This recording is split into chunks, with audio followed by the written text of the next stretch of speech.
I'm like nervous. Welcome to the glaze room. This is Hillary. Hillary is going to be showing us how to run one of the programmable kilns for a bisque load and for a glaze load, with all the different variations that happen there. And she is also kind enough to show us how to run one of the manual kilns for a firing. So we're going to be going step by step through which buttons to push, where to put your delays if you want them, where to put your holds if you want them. Lots and lots of details. So thank you, Hillary, for doing that for us. Welcome. Let's get started. Okay. This should already be done because you've loaded your kiln, right? But we're just going to show you as a review. So you have your cone, the little piece in front. This gets flipped up. Hold this down with your thumb, which brings up this little piece right here. Hang on, I'm coming in. Okay. See? So it's up. You put your little cone in, let your thumb go on the outside, and then it's set.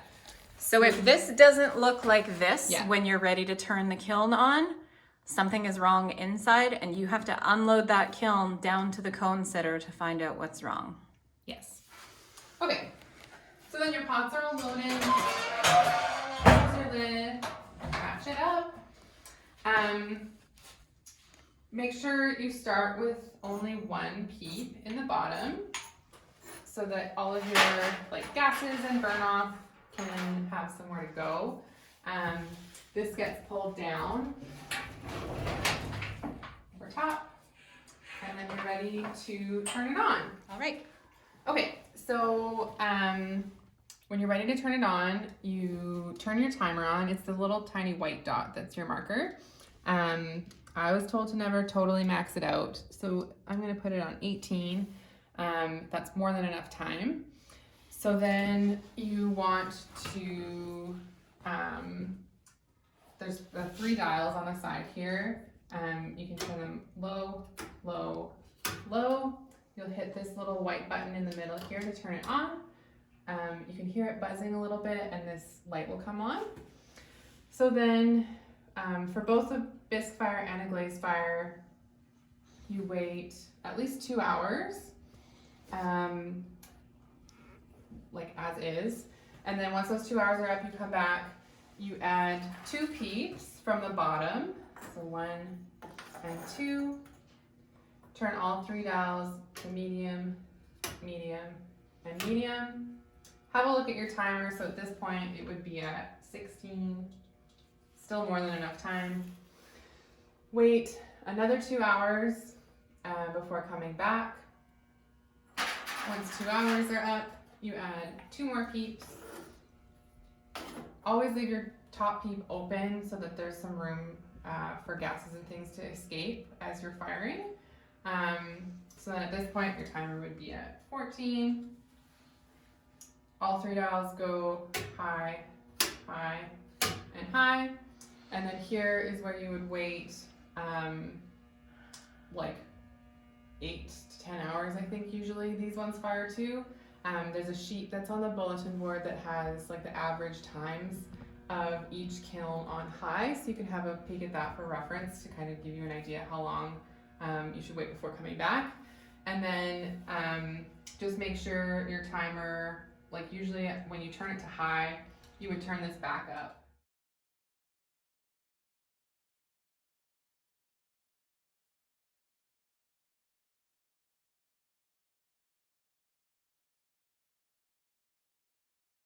Again, just to make sure that it doesn't time out, because if this times out before your kiln reaches temperature, your kiln will shut off. So you just want to make sure you have more than enough time on the timer.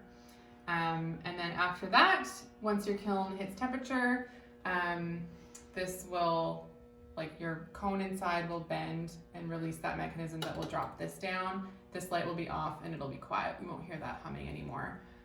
So this piece here, when it's flipped down, that's your like telltale sign that your kiln is finished. And then once it's finished, you can turn all 3 of these back off so that you don't kill your elements.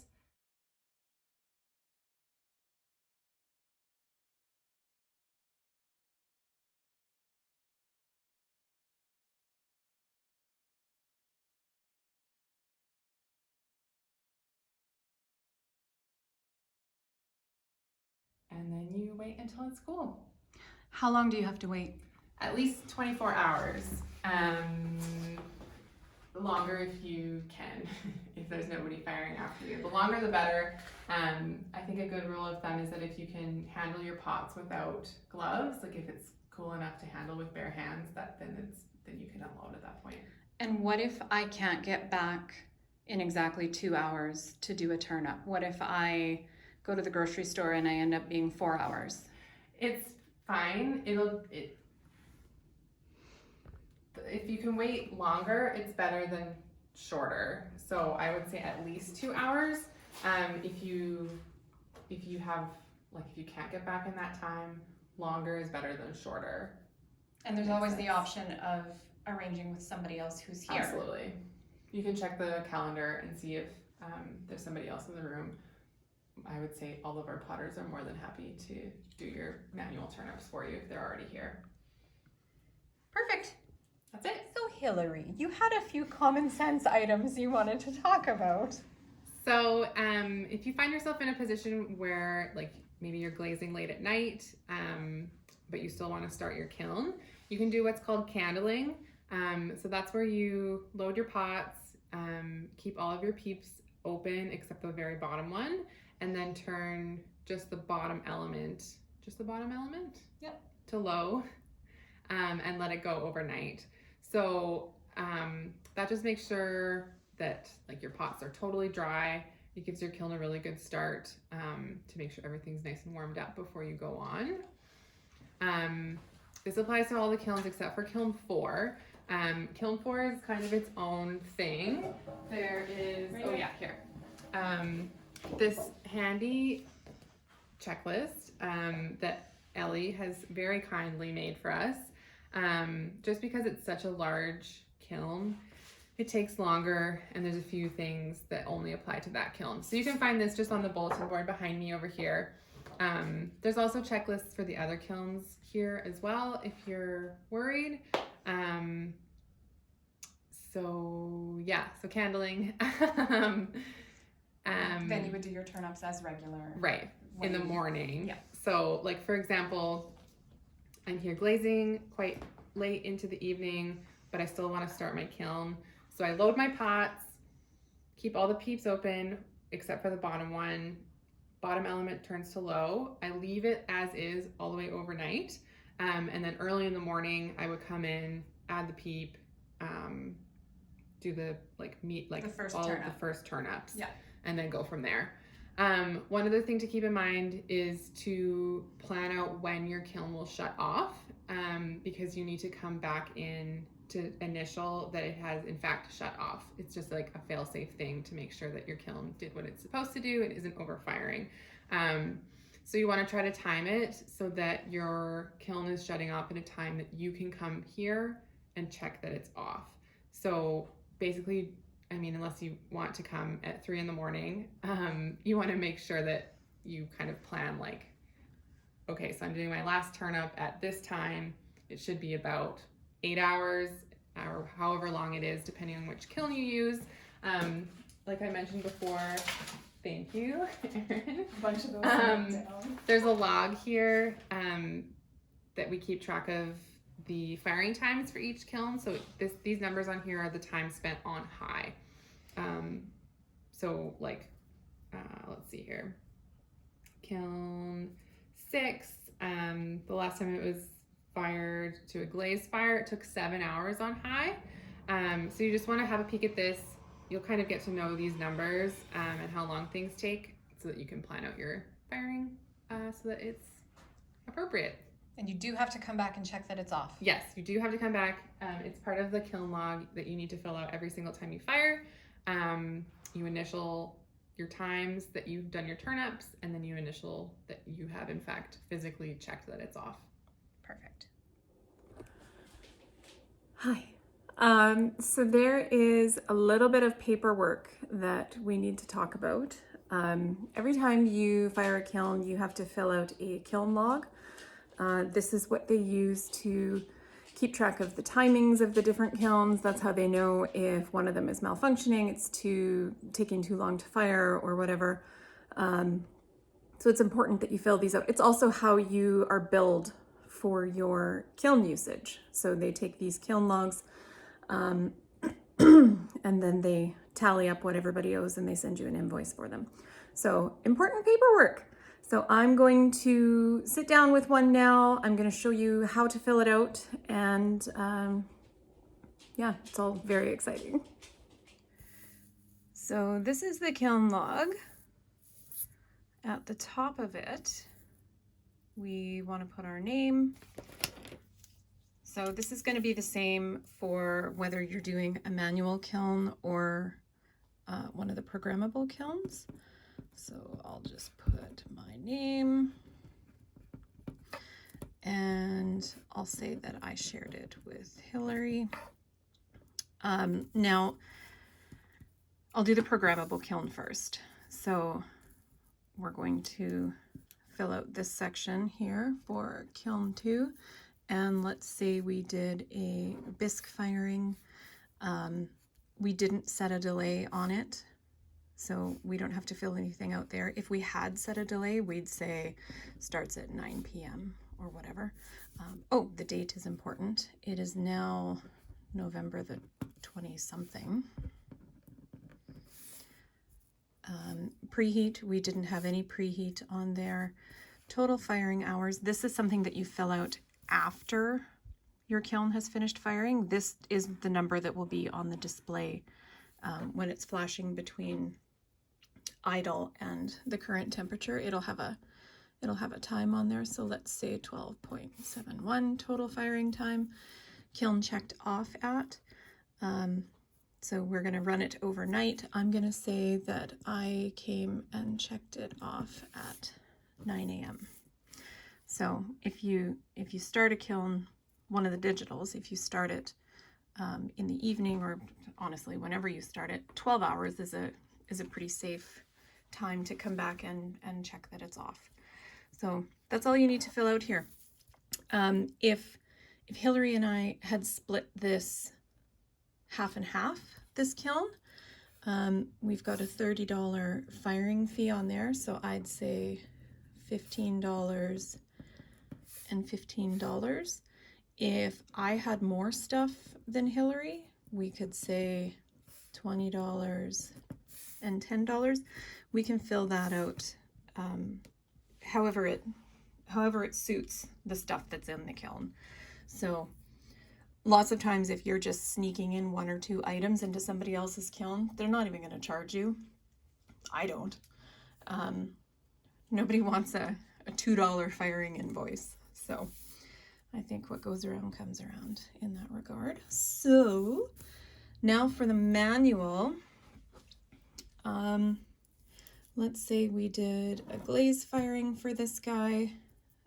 Again, it's $30, so we can split this however is necessary up there. So this one is important. So hours on the timer when kiln turned to high. Now, in the video, there was some information added in there at the request of our kiln tech, Jeff. And generally speaking, you only want to have a couple hours extra on the timer.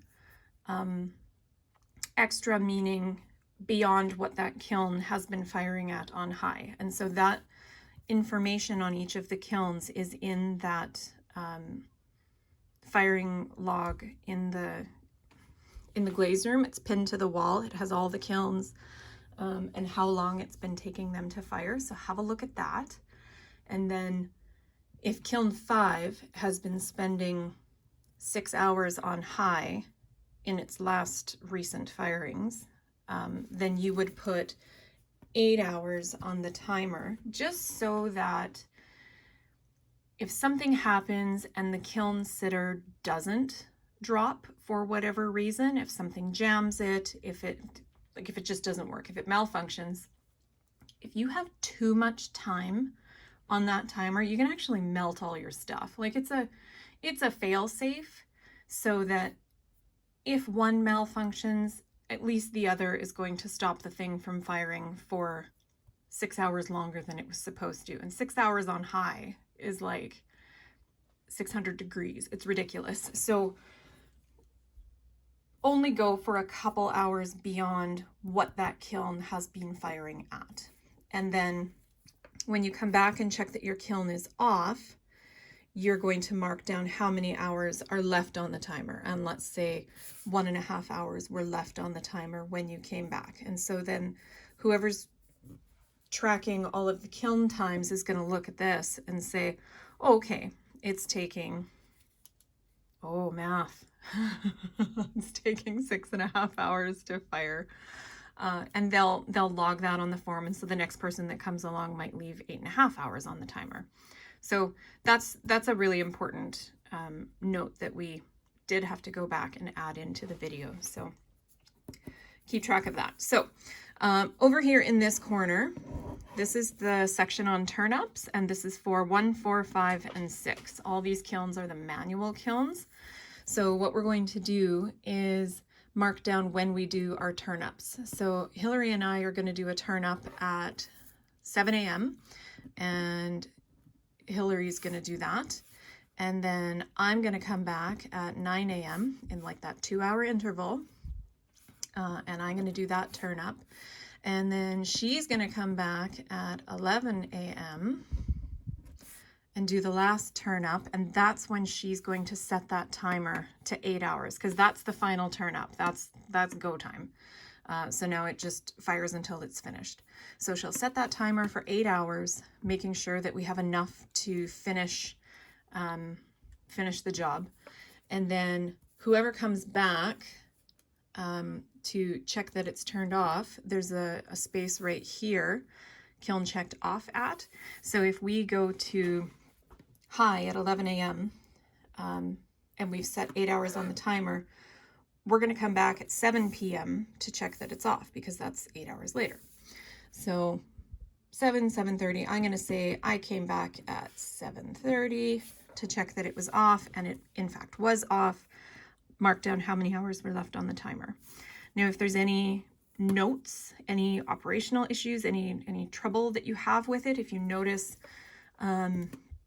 kiln 1 had a brick that had a crack in it, you would write something like that in here, as well as tell our kiln tech, Jeff.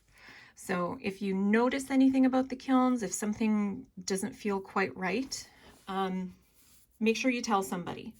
So